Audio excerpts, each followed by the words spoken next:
All right, let's dive into something fascinating and maybe a little unsettling, the science of why we do the things we do. We're going to explore the hidden forces that shape our decisions, all inspired by the incredible work of Dan Ariely. And trust me, you're about to question, well, pretty much everything. So let me just start with a question for you.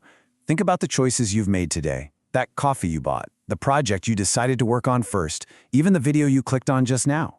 Was that really you making a free choice? Or were there hidden forces, kind of like invisible strings pulling you in a certain direction? You know, we all like to think of ourselves as that person on the left, the rational ideal, a perfectly logical being who weighs the pros and cons and always thinks about the future. But the reality? Oh, it's so much messier. The truth is, we are the person on the right. We're emotional, we depend on our gut feelings and mental shortcuts, and we're super prone to making impulsive decisions. And here's the big aha moment from Dan Ariely. Our mistakes, our irrational choices, they're not just random screw-ups. They are systematic. They follow a pattern. And here's the kicker, they are predictable. It's like there's a code to our irrationality. And today, we're going to start to crack it. Okay, so let's start by absolutely demolishing the biggest myth out there. This idea that we're perfectly rational, especially when our own money is involved. So what are these predictable patterns? Well, psychologists call them cognitive biases. The easiest way to think about them is as mental shortcuts. Your brain uses them to make thousands of decisions every single day without completely overheating. They're fast, for sure, but they're not always right. You know, these shortcuts are a product of evolution. They helped our ancestors make split-second decisions like, is that a lion in the bushes or just the wind? They're designed for speed, not for 100% accuracy. The problem is, in our modern world of complex choices, these so-called efficiency features can lead to some seriously bad decisions. So let's get into it. We're going to look at one of the most powerful and kind of sneaky biases that affects how you figure out the value of, well, just about everything. And to really see this thing in action, we're going to walk through this brilliant, almost unbelievable experiment that Ariely ran with his students. All it took was a bottle of wine, and weirdly enough, their social security numbers. Okay, so here's the setup. It's super simple. First, he had students write down the last 2 digits of their social security number, a totally random number, right? Then he asked them, just as a thought experiment, would you pay that amount in dollars for this bottle of wine? And finally, he had them place a real bid in a real auction for that same bottle. Now, logically, that random number should mean absolutely nothing. But look at what happened. It wasn't just a small effect. It was massive. The students with the highest social security numbers, like 80 to 99, bid on average over 300% more than the students with the lowest numbers for the exact same wine. What we're seeing here is a textbook example of the anchoring bias. That first completely meaningless number got stuck in their heads. It became an anchor that their brains used to judge the wine's value. This is exactly why the first price you see on a sales tag is so powerful.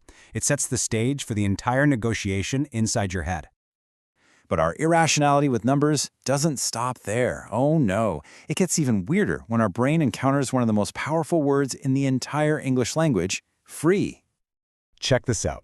In one experiment, people could choose a fancy Lindt truffle for 15 cents or a plain old Hershey's Kiss for just a penny. Most people, almost 3/4 of them, did the math and said, yeah, the truffle is a way better deal. But then, the researchers just lowered the price of each by 1 cent. The truffle was now 14 cents and the Kiss was free. And boom, the results completely flipped. You see, that word free just does something to us. It hits an emotional button so hard that our logical brain just, well, it takes a vacation. The joy of getting something for nothing is so powerful that we stop thinking about what's actually the better value. It's the whole reason free shipping gets us to buy things we don't even need. Okay, but this isn't all about shopping and prices. Our irrationality gets way more intense and, frankly, a lot more serious when big emotions get involved. The research basically shows that you are 2 different people. There's your cold state self, the calm, cool, and collected you who plans to wake up early and eat a healthy lunch.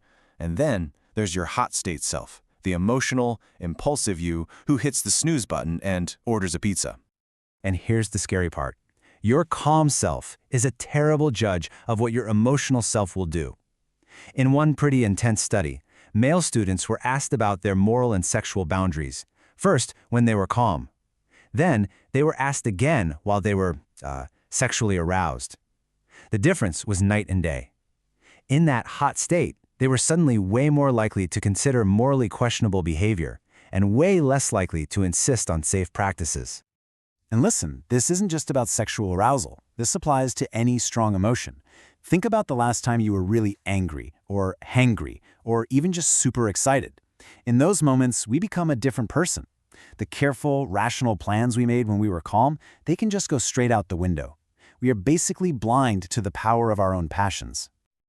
So we've seen how a random number can change what we're willing to pay, how the word free can make us totally illogical, and how our emotions can literally hijack our brain. What on earth is the big takeaway here? Well, it shows us that our brains are not these perfect, flawless computers. They're not. They come with these predictable glitches hardwired right in. A number can anchor our idea of value. The word free can shut down logic. And being in a hot emotional state can completely change who we are and what we'll do. But here's the thing. Understanding all of this isn't just about protecting yourself from a clever marketing trick or a bad decision. It's not just playing defense. There is a much bigger opportunity here. It's also the fundamental toolkit for actually understanding what makes people tick. When you know about these hidden forces, you become a better communicator, a more effective leader, a more persuasive person, period. And that's actually a really hopeful way to look at it. This knowledge isn't a flaw in our design. It's the instruction manual. It allows us to build better systems for ourselves and for others that gently nudge people toward making smarter, healthier, and ultimately happier choices. Once you see these patterns, you can't unsee them. You'll spot them everywhere, in advertisements, in political speeches, even in your own habits. So the real question, the one I want to leave you with, is this.